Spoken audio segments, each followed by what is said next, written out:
Ji nepabrango, ji tiesiog nustojo būti pigi.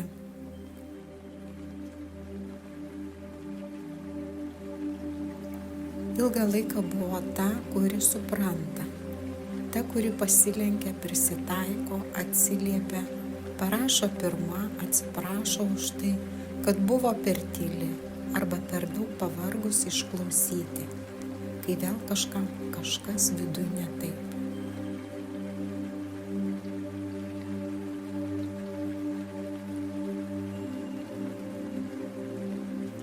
Kainavo brangiai, bet dalino save pigiai.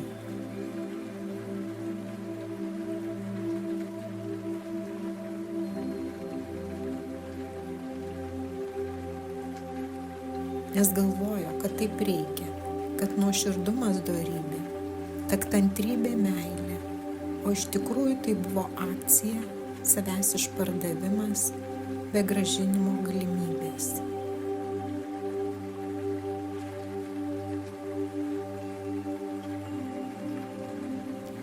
Ji nesugriuvo, tiesiog pasidarė brangi tiems, kurie norėjo visko, bet nieko neinvestavo.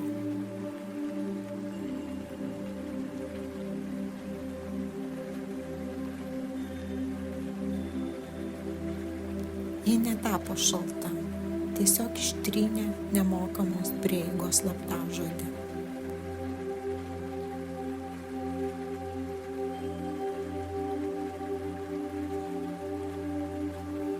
Dabar jos laikas brangus, jos ramybė VIP zona.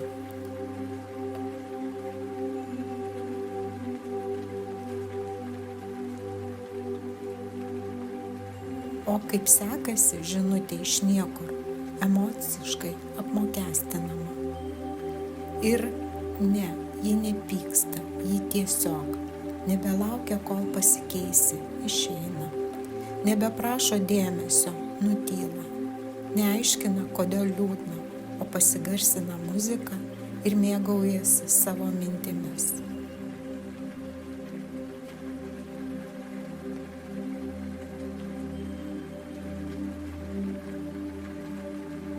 Ji nepabrango, tiesiog nebėra su nuolaidų kortele.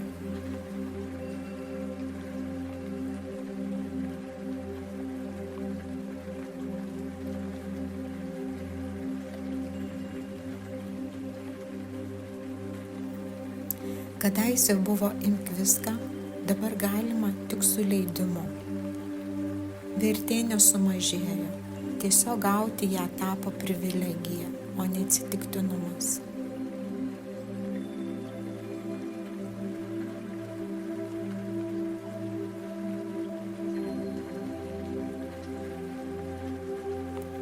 Kas nesuprato jos tylos, tas neturi teisės klausti apie jos tylėjimą.